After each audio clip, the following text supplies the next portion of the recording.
Hello everybody, I'm Jacqueline. Today I'll be teaching you medical surgical nursing 1 and system here is a respiratory system, and today's topic is a lung tumor.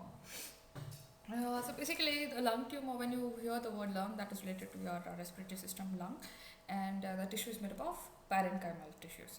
And lung tumors, we'll see what is actually the respiratory system. As you can see in the slide, usually in a respiratory system, you can see it starts from the nose, and there is pharynx, larynx, trachea, and then it has been divided into two subcategories: bronchus, bronchioles, and the end of the bronchioles are alveoli.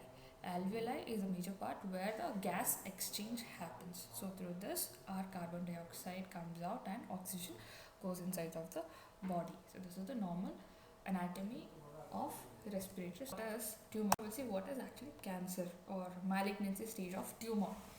So it is an abnormal growth of cells which tend to proliferate. The word proliferate here means it is abnormal multiplications in uncontrolled way. When you say abnormal multiplication, when you say multiplication, it has exact count how many times it has been multiplied.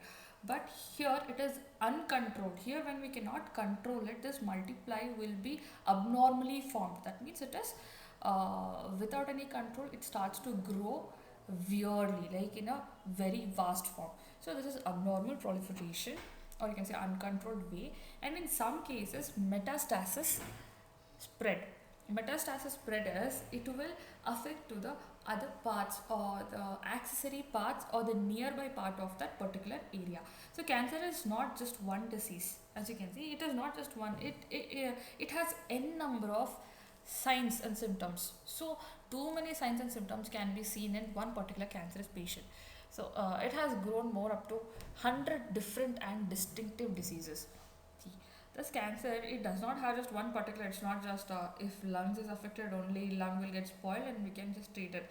Hardly there are many treatment, not many, like very few treatment for cancer, but in the early stage it can be cured, but when it comes to the later stage, it is very difficult to save the patient itself, which is a fatal disease. So what are the causes mainly for lung disorders are, as you can see, gender also differs, like whether the occupation or the hormonal balance or the genetic factor, also it involves smoking is the main important or most commonest cause for maximum respiratory system.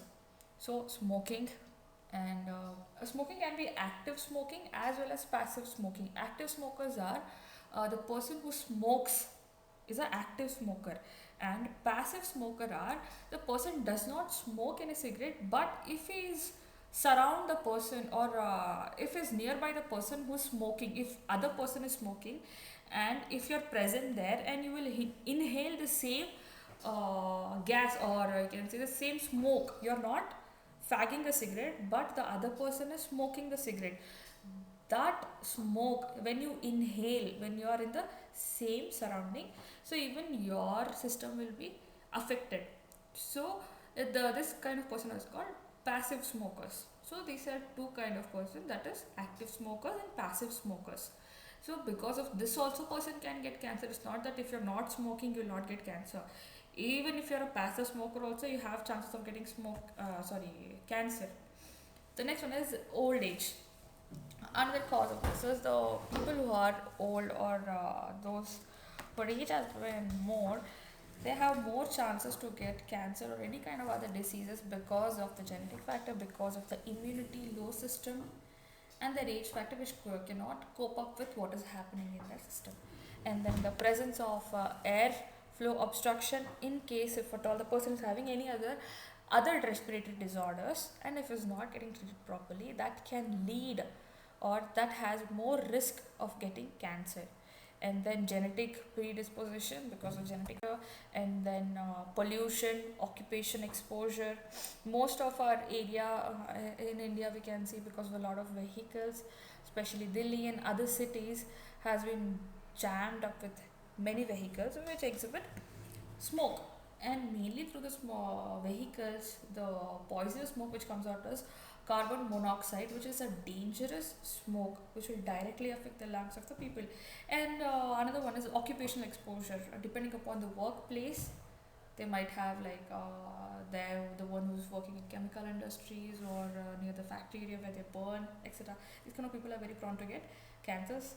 And then industry work due to asbestos. Asbestos is a chemical, and it is a heat resistant fibrous, which is also very dangerous or fatal to the person. Lung disease like TB, tuberculosis is a disease condition.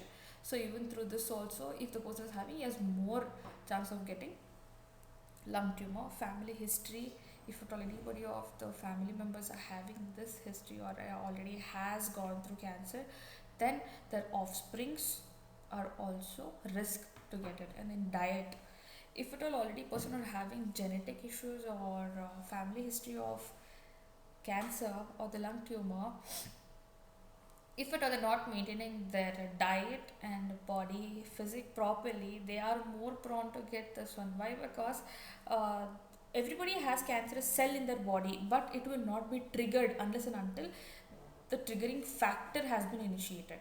So if at all you initiate your factors such as a diet and then smoking and then bad habits others, so it will outburst into cancer.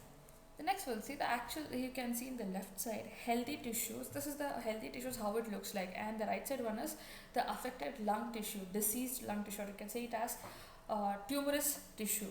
So healthy and the tumorous tissue, most of the smokers lung also do look similar, and those who are already affected with the cancer looks as similar, this right side one. And then there are, now we'll see what are the types of lung cancer.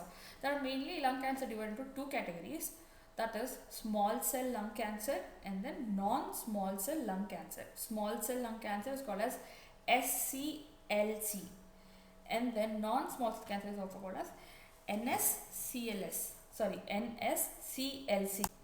First we'll see what is small cell lung cancer. Small cell lung cancer is the most aggressive form of lung cancer. The word aggressive here means it is very dangerous. Okay, the word aggressive can also mean as where the signs and symptoms will be major.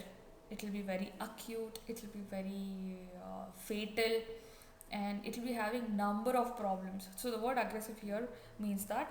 And then it usually starts from the bronchi and then affects the whole lung. It starts from the respiratory tract, that is bronchus, and then it spreads all over the lungs.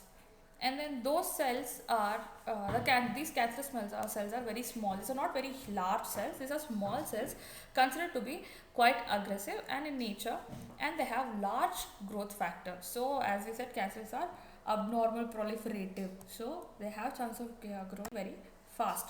Non-small cell cancers are, these are not small, but these kind of cells are epithelial lung cells. Epithelial are the topmost layer of the cells. In this, the small, other than, these are not small cells, these are epithelial cells. So these cells casually, it grows and spreads slowly than the small cells.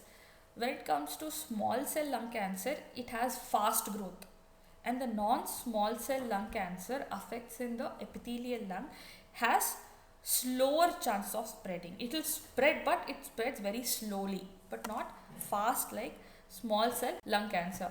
The next type is under non-small cell lung cancer. In this one, again we have divisions such as squamous cell, adenoid cell, large cells. Squamous cells carcinoma means cancer. Small cell carcinoma usually arise centrally in the large bronchi. Central is the center part of the region in the bronchi. It mainly affects in that tissue or that cells. Adenoid carcinoma, it is formed a granular structure in the epithelial tissue and mucus secretion glands. See, when it comes to squamous cells, it is affecting only the central part. When it comes to adenoid carcinoma, it affects the epithelial cells as well as the mucus secreting glands. Here the glands are also being affected, and then often found in the periphery of the lungs. Periphery is in the sense on the outer parts of the cell. And then the next one is large cell carcinoma. This can occur any part of the lung and tend to grow and spread faster than other two.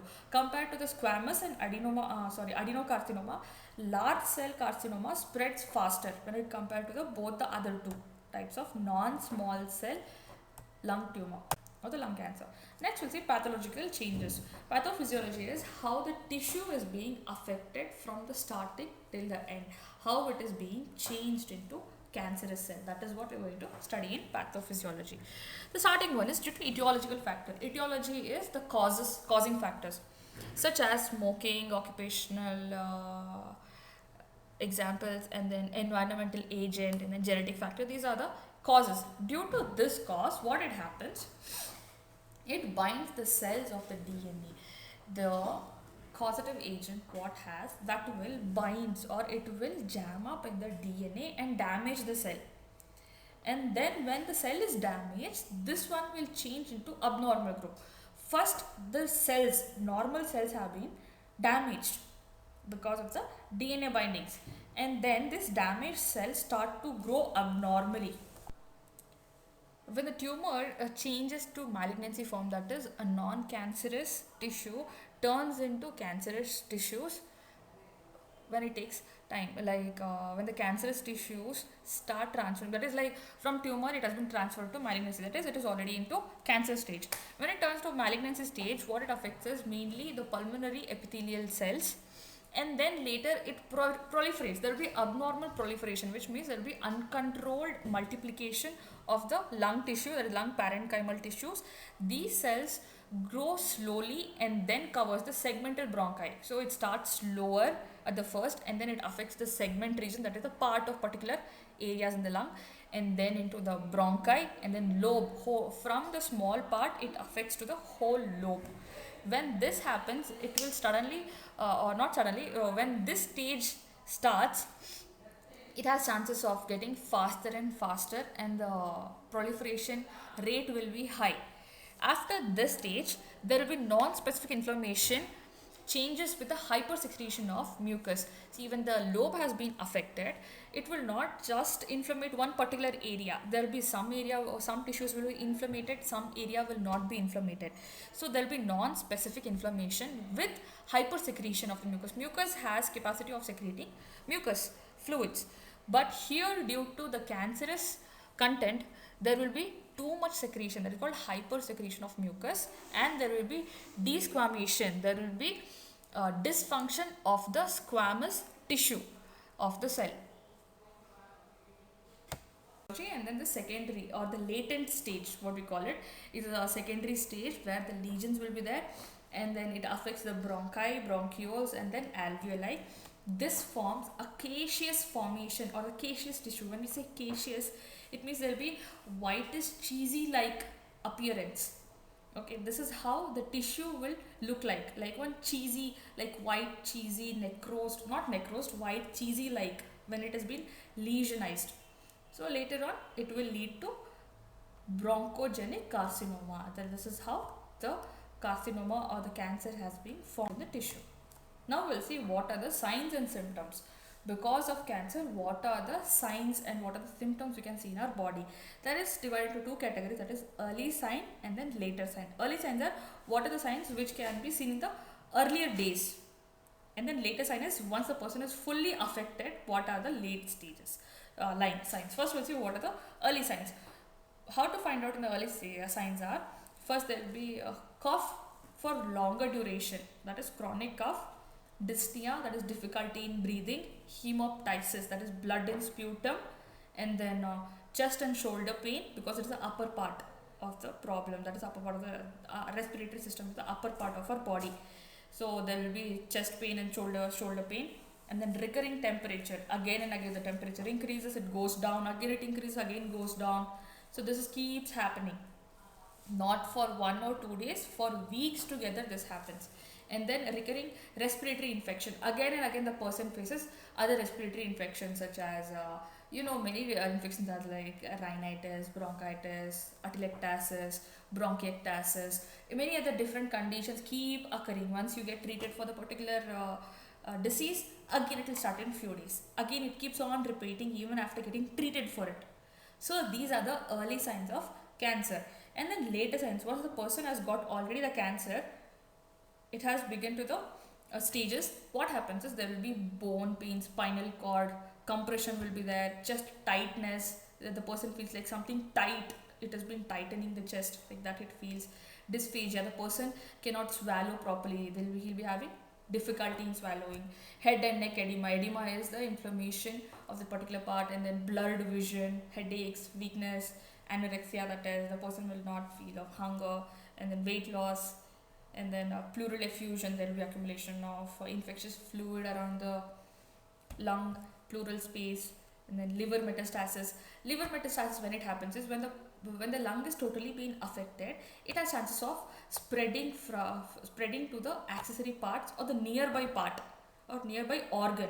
So nearby organ mainly is the liver. So because of the lung, it will start, once it is fully affected, it has more chances to spread to liver. So this is called metastasis stage. Metastasis stage is when it spread or enters the bloodstream and affect the diagnostic evaluations for lung tumor is CRX, that is chest X-ray, then CT scan will be done, that is computer tomography, and then MRI will be done, sputum cytology will be done. And sputum cytology, what they're going to do is they will test what type of tissue has been affected and what is the reason behind it. And the next diagnostic evaluation is fibro-optic bronchoscopy. Bronchoscopy is a visualization of bronchus part. Through the fiber optic tube will be inserted through the nose to visualize the bronchus part. So this is how we can find out which part has been affected and how much it has been spread. The next one is transthoracic fine needle aspiration. In this test, they will use a fine needle to aspirate or to collect the particular cancerous tissue into the syringe, and this tissue will be utilized for testing purpose to find out what stage it is, what kind of cancer it is, and how far it has been spread. So through this one we can find out, that is called transthoracic fine needle aspiration. The next laboratory tests are blood tests, which includes the CBC, where they'll be counting number of blood cells, red blood cells, WBC, and the platelets, and they'll check bone marrow. They'll do a bone marrow aspiration through which they can find out what are the problem they're facing. And then organ function test, so this will be done in CBC counts, and then blood chemistry test will be done for liver, kidney, how it is functioning, how it has been affected because of the lung, what are the changes in liver and kidney will be found out in blood chemistry test. And then biopsy. Biopsy is the test done for the particular tissue directly taken from the affected area of the cancer. Through biopsy we can find out whether it's a tumorous stage or malignancy stage, what type of cancer it is, or which particular grade it has come to, or what stage the cancer has been done, whether it's a slow moving or the fast moving cancer, will be found out in biopsy test. The next one is medical management. In medical management, we can treat the cancer in three categories, that is surgical way, and then radiation therapy, and then chemotherapy. Chemotherapy is the most important treatment given to the cancerous patient. Okay, so first one by one we'll see what are those. The other types, other than these three major treatments, the other treatment can be like systematic treatment based on the symptoms. You will give the treatment, and then hormonal therapy, biological therapy, and then stem cell transplantation. These are the other treatments for cancers. First we'll see what is the radiation, surgery, and then surgical treatment mainly includes lobectomy, sleeve resection, pneumonectomy, segmentectomy, wedge resection, chest wall resection with the removal of cancerous lung. As you know, lung has been divided into lobes. Left side of the lung has been divided into 2 lobes, and the right side of the lung is divided into 3 lobes. Left is 2 lobe and right side is 3 lobes. So when cancer has been affected, or when the lung has been affected with the cancer, if at all the whole lung, or the whole, sorry, not whole lung, whole lobe has been affected, then there will be removal of the whole lobe of the lung. This is called lobectomy. If 2 lobes have been removed because of the cancer, it is called bilobectomy, and sleeve resection will be done. Only the cancerous lobe is removed and segment of the main bronchus, not only the lung tissue. If at all the bronchus has been affected, even that also will be removed. This is called sleeve resection. With the lobe, the bronchus will also be removed. Pneumonectomy is the removal of entire lung. So whether we have 2 lungs, if at all one of the lung is totally affected, so that lobe will be removed. It is called pneumonectomy. Segmentectomy means only particular segment of the lung is removed. Wedge resection is a small piece or a small particularly affected lung will be, sorry, a lobe or the part of tissue will be removed. That is called wedge resection. Only a small part where it has been affected that has been removed. That is called wedge resection. And the chest wall resection is the cancer is where the tissue has been cancerous with the lung tissue as well as the accessory tissue also will be removed. Chemotherapy is very important therapy when it comes to treating cancer. As I taught you that lung tumor has been divided into two types: non-small cell cancer and then small cell cancer. This non-small cell lung tumor or the lung cancer will be treated with a combination of the drugs. So drugs such as cis or carboplatin, or another combination of Taxol or Taxotere or gemcitabine. So these are the combination which will be treated for non-small cell lung tumor, and for small cell lung tumor, cisplatin or etoposide will be administered. So these are the type of chemotherapy given for the lung tumor depending upon the type of lung tumor. So these are the chemotherapeutic medicines. Next one is nursing management. Nursing management, as a nurse, what are the services, what are the treatment will be giving as a nurse to the patient is, first we'll be doing the subjective data collection, that is past history collections we'll be doing.